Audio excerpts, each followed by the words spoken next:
Hey everybody, good morning, welcome back to the channel, welcome to Blu-Roy Movies. Hope we're all doing well. We've got the weekly watches, it's a Saturday again. I'm not even working tomorrow, I just thought I'd do it today. That's how we roll sometimes. Got some good stuff watched this week, 9 titles, and I tell you what, I don't think I've hated anything, which might upset a few of you. I think some of you like it when I rant a bit. But no, it's been a pretty solid week of watches, so we'll get into it in a minute. I just want to say, first of all, before I do start though, I've been really, well, not impressed, that's the wrong word. I've been really pleased. Yes, not impressed.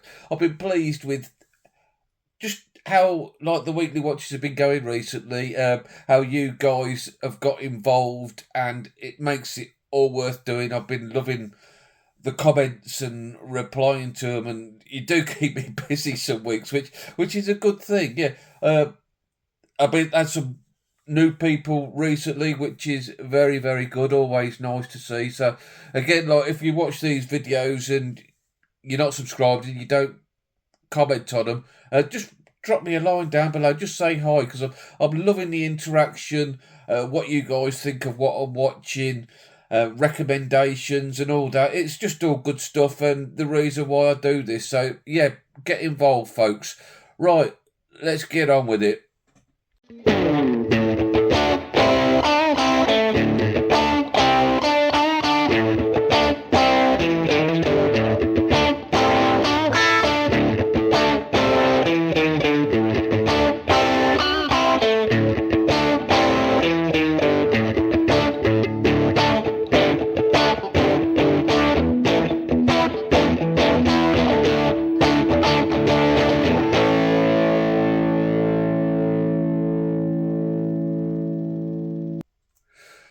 Right, we started off the week with an absolute bang.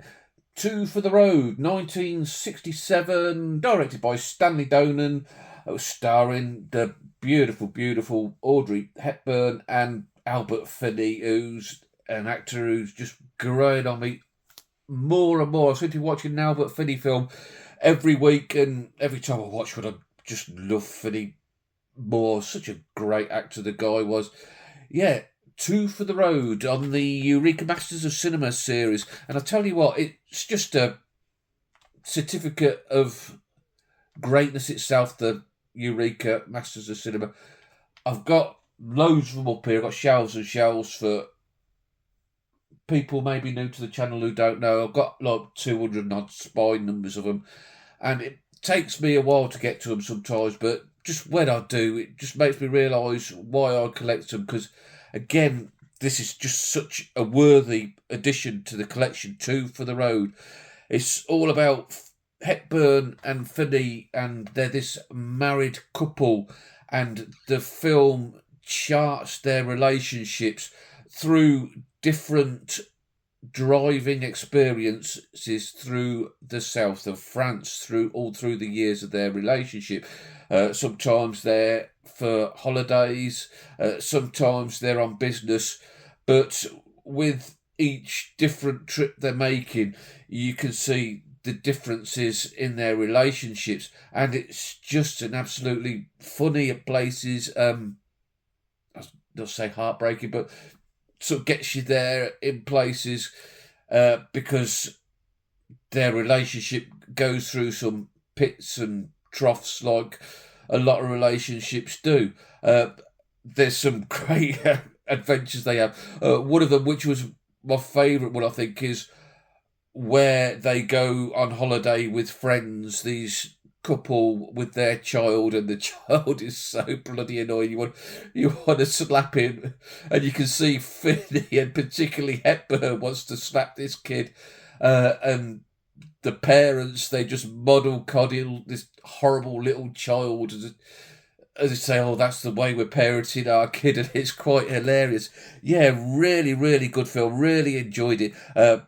Hepburn's, whoever was in charge of doing her wardrobe, did a superb job because she wears all these lovely 60s dresses and that, and she's just like a walking model show, if you want. The one thing about the film, maybe, and it's not really a bad thing, but I did find it's in sequential sometimes. They're showing different bits from different trips at different times, so it takes you a little while sometimes to oh no, they're back in the past now. But that's only a little fault of the film. Apart from that, I did thoroughly enjoy it, and I know there's a lot of Hepburn fans out there, and I think this is maybe one of their lesser known films or lesser watched films. So yeah, if you're a Hepburn fan or a Finney fan, give it a watch because it's a brilliant, brilliant film, and it was such a fantastic way to kick off the week that I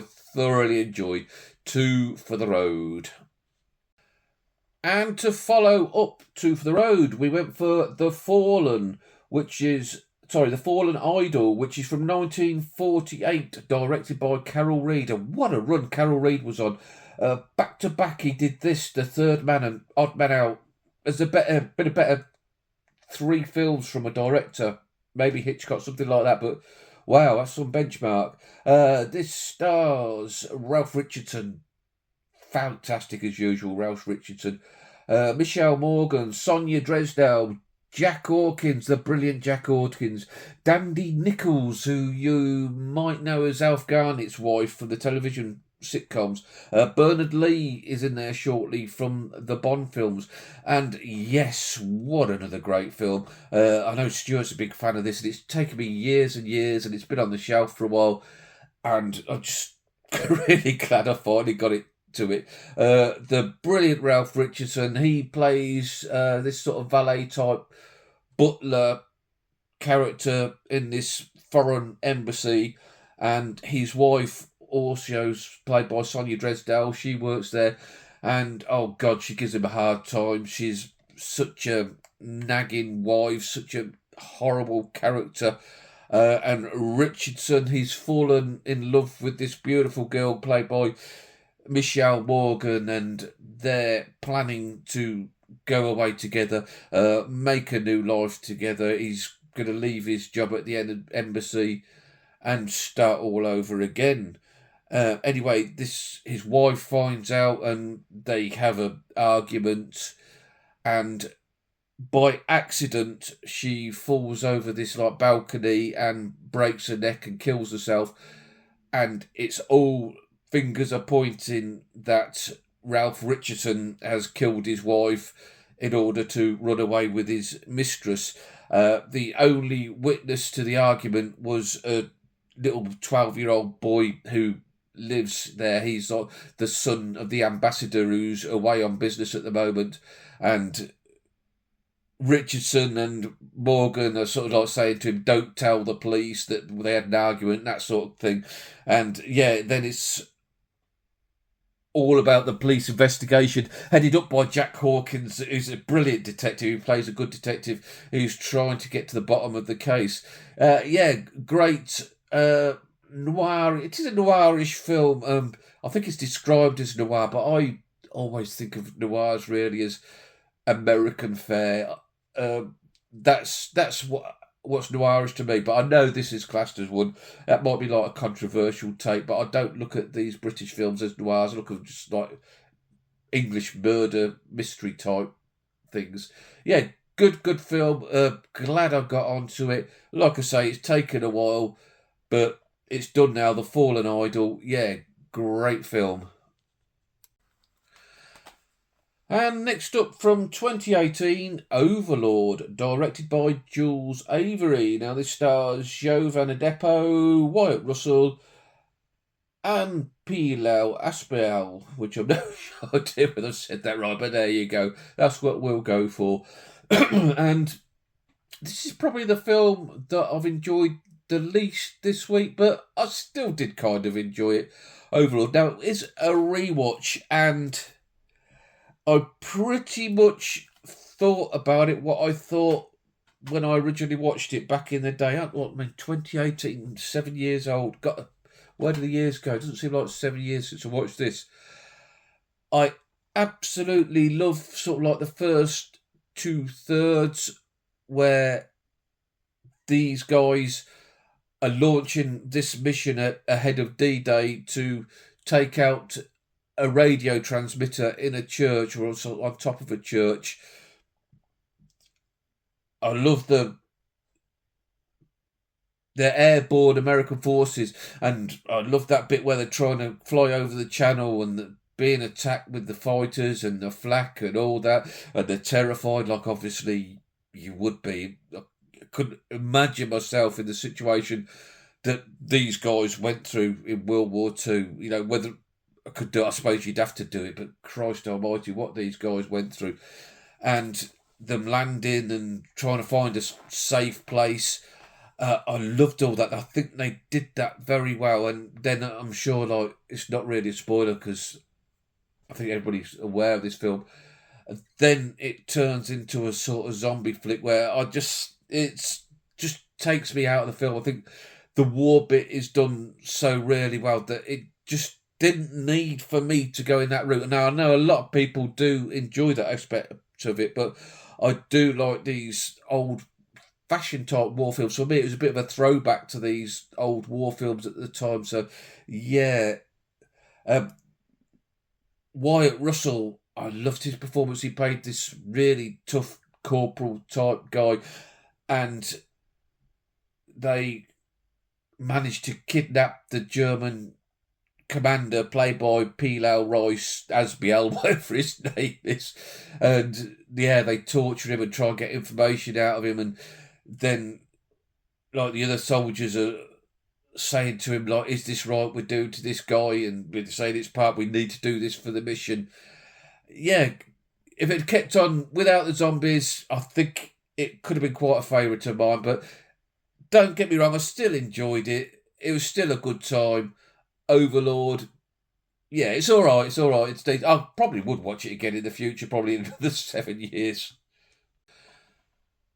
And next up, a film. I got this from a charity shop and I'd never even heard of it before. Peter's Friends from 1992, directed by Kenneth Branagh. And it's starring Kenneth Branagh, Rita Rudner, Stephen Fry, Emma Thompson, who's really young in this, Hugh Laurie, Imelda Staunton, Alfonso Emmanuel, Tony Slattery. So a really, really good cast. And it says on here, the funniest British film since A Fish Called Wanda. And whilst I can't quite agree with that, it's a good time. A real surprise, actually, because I really enjoyed it. It's all about this group of friends, and they've been friends for a long time, but as happens with groups of friends, and it's happened to me, you all grow up, you all go your separate ways, life moves on, you lose touch.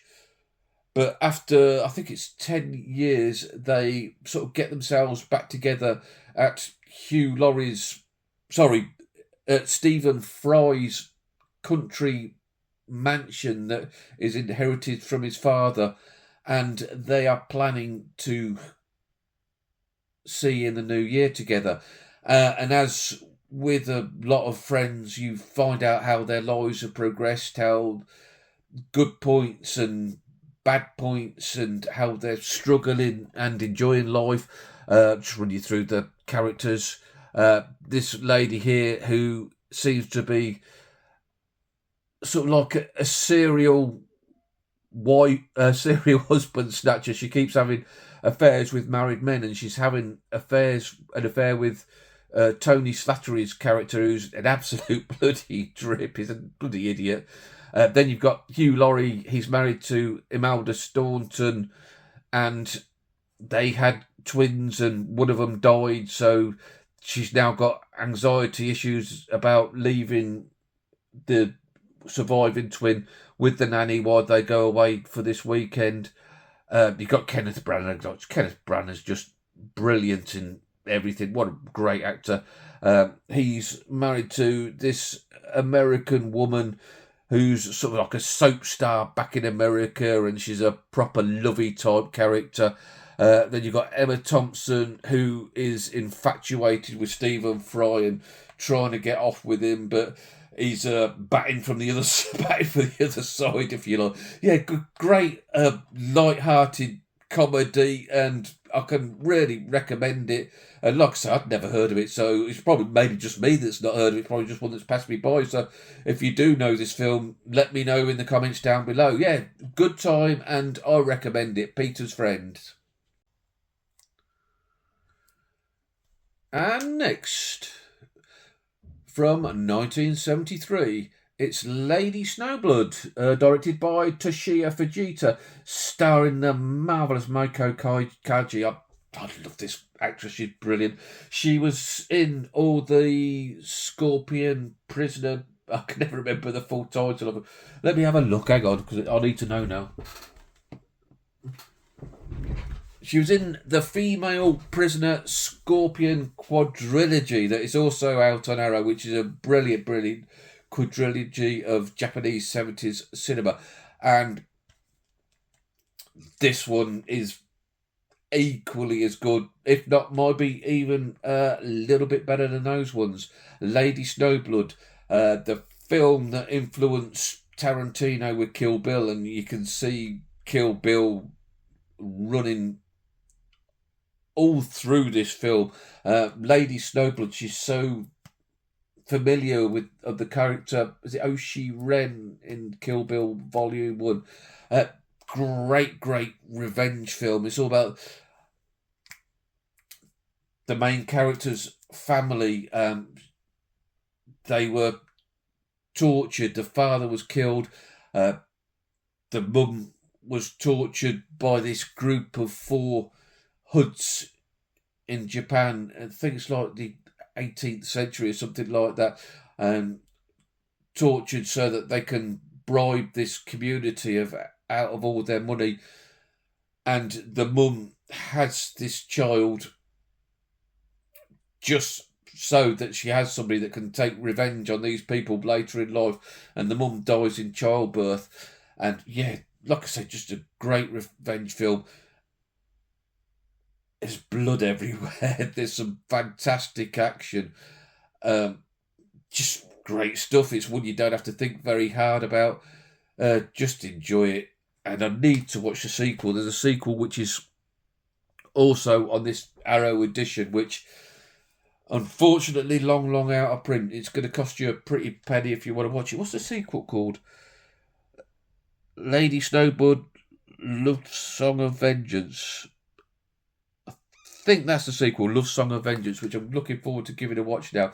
Yeah, this woman's such a good. I need to explore some more of her films. So, other than the ones that I've mentioned, if you know what else I should be watching, let me know down below. Yeah, Lady Snowblood, give it a watch, especially if you're a Tarantino fan.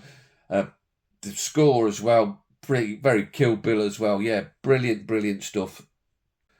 And I followed that up with The Thing, not remake, it's sort of more like a prequel from 2011.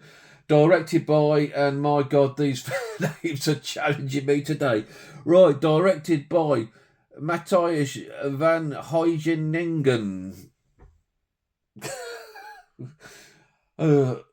Next week I'm going to be watching films all directed by Dave Smith, so I don't make a tit of myself like this week. Oh God, there you go. It's all worth it though. Yes, starring the lovely Mary Elizabeth Winstead and Joel Edgerton. Now, I do like The Thing, I do, but I'm not a biggest fan as a lot of people. But yeah, I do like it, don't get me wrong. I know people have had a go at me before for saying I just only like it.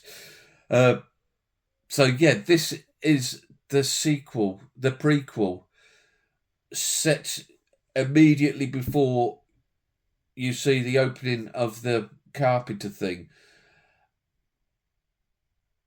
And it's pretty much a film of 2 halves. I quite enjoyed the first half of it, but not so much when it all started kicking off. The first half concerns them finding this alien spaceship in the Antarctic, wherever it is, and the discovery of the spaceship and the discovery of the thing in the ice and how they're going to get the thing out of the ice without damaging it, and taking samples from it for them to investigate and find out what it is, and the puzzle of it all. What the hell is this thing? How did it get there and all that?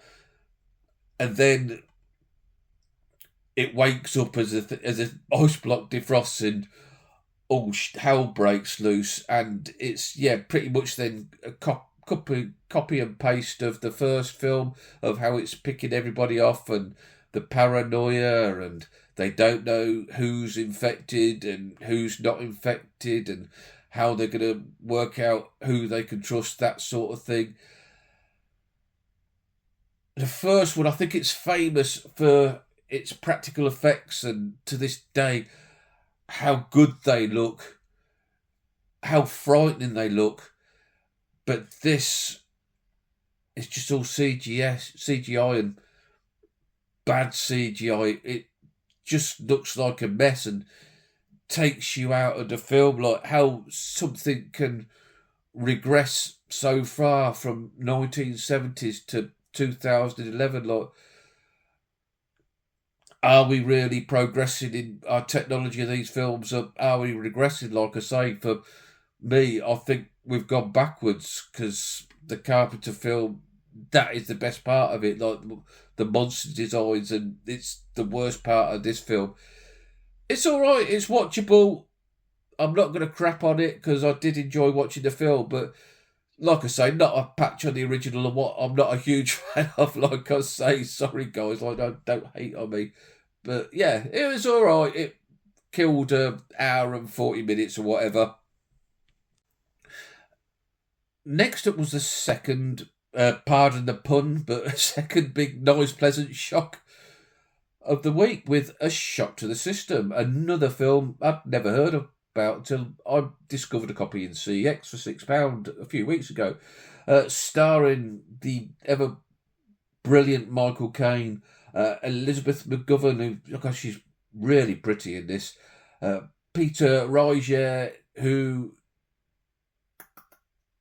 you'll remember from the film in Scotland that I'm completely blanking on, with Burt Lancaster, local hero, God got there in the end, Will Patton as a detective, and yes, I'd never heard of this film before, and such a lovely surprise. Bit like Falling Down, like a man who's had enough, a man who's taken enough shit. Michael Caine, he's married to this nagging wife who won't give him a minute's peace, and I'm quite lucky in that department myself. I don't do too bad. Yeah, this nagging wife who won't leave him alone. He's always on his back. He can never do good for her. His colleagues at work, one of them played by Ryger, proper little prick, little shit who's arse licked his way to a promotion that Michael Caine has had enough, who should have got. Michael Caine, everybody loves him in this company, that he's worked his way up, and they're going for a top job. And I think because Michael Caine's looked as probably too popular with his fellow employees, he's passed over for this, even though he's supposed to be shoehorned in for the job, and gave it to this horrible little git. And he's just had enough, and he's making sure that his wife disappears in an accident, and Ryger, he disappears in an accident, and in the meantime, he then starts this relationship with McGovern, and it's all looking good until he carelessly misplaces his lighter, which could leave him at the scenes of some crimes, and Will Patton is starting to get to the bottom of it, and will he get caught, will he not? And yeah, just a great film with a real undercoating, is that a right description? An undercoating of dark humour that is absolutely delicious. I mean, Caine, he has some proper F-bomb meltdowns in this film that are brilliant. In one instance, this is made to share this office that he's had, this lovely office, with this young executive yuppie type. I mean, yeah, like 90s, so yuppie would be fitting. What does yuppie stand for? It did stand young urban professional or something like that, isn't it? And yeah, this got his ponytail, this dickhead has that he's forced to share his office with, and he goes into this new boss office, played by the little prick, and really unleashes some F bombs at him, some brilliant F bombs, and the film's worth just watching for that scene. Yeah, really, really good. If, like me, you're not heard of this, try and pick up a copy or stream it or whatever. Give it a watch, because really good. I might even say it's in my top 10 Michael Caine, God bless you, sir, films now of all time. Yeah, really, really good stuff. I really enjoyed that. Now, last week when I watched Barry Lyndon, I sort of made this pledge to myself, because I enjoyed Barry Lyndon so much, that I've got to start getting some of these long films watched that I've just been putting off and I've made this pledge to myself, and I've managed to keep it up for the first week with watching Dr. Zhivago from 1965 by David Lean. I mean, I love David Lean, so why I haven't seen this, God only knows. And yeah, another great film. Omar Sharif, Julie Christie, a beautiful Julie Christie, Geraldine Chaplin, Rod Steiger. Oh, Rod Steiger's horrible character. Alec Guinness, Tom Courtenay, the second week running, I think, Tom Courtenay. Ralph Richardson again, the second appearance of the week. Rita Tushingham, a brilliant underrated actress. Klaus Kinski, a favourite actor of mine. And it goes on and on again. At this point, I think these stars were falling over each other just to work for David Lean. And why wouldn't you? Because he just kept churning out wonderful film after wonderful film, and Dr. Zhivago was no exception. 3 hours and 20 minutes long, 200 minutes, and it didn't feel it at all. It was brilliant. There's a hell of a lot going on. It's hard for me to sort of sum it all up into words, actually, to summarise, because, yeah, there's so much going on in the film, but not that it's complicated in any way, shape or form, but it's a very complex. It is complex, but not to a point, as I say, you don't understand it. It follows Sharif's character through the Russian Revolution of 2017, then World War II, then the start of the Soviet Union, and how he marries one woman but falls in love with Julie Christie, and the way he goes between both women, and brilliant cinematography, a wonderful score, a score that'll have going round in your head.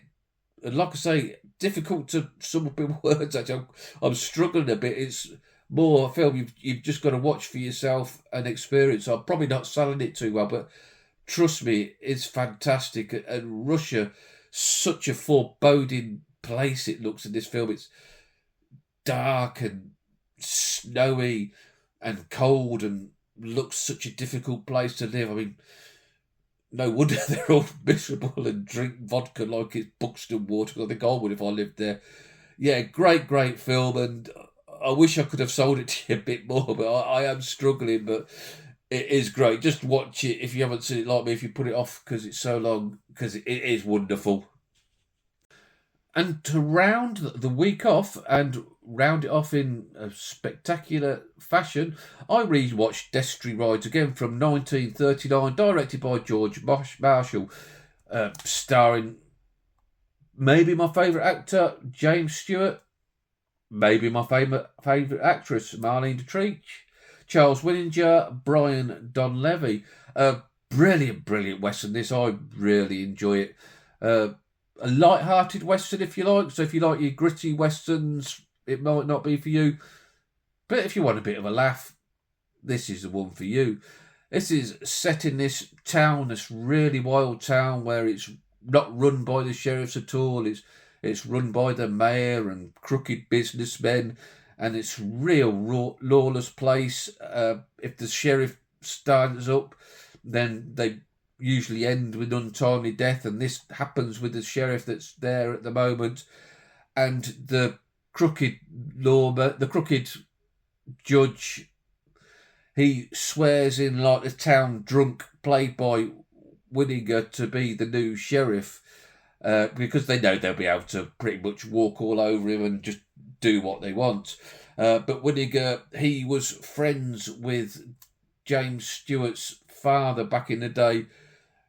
They were sheriff and deputy between them, and they brought order to this town that was the same. So he calls for Destry Jr. to come in and give him a hand. When Jimmy Stewart arrives, he's not quite what they're expecting. He comes off the stagecoach carrying a parasol, carrying a birdcage with him. He's not this tough action guy that they were expecting. He doesn't carry guns. He believes in peace. So they think that this is no way this guy is going to sort out this town. But believe you me, what Stewart maybe lacks in rough, tough guy action, he more than makes up for in there. And it's a battle of wills with the town and him bringing it back into order. Yeah, just a great, great film that you just let unfold. You just enjoy. You don't need to think about too hard. Just a wonderful experience of a film. Yeah, I love Destry Rides again. I've watched it numerous times, and I'll watch it numerous times again, and the transfer looks beautiful on this Criterion release. Yeah, that's it. That's it for the week, guys. Tell me what you think of my watches. Am I talking sense? Am I talking out my hat? Either way, just let me know. Thanks for watching.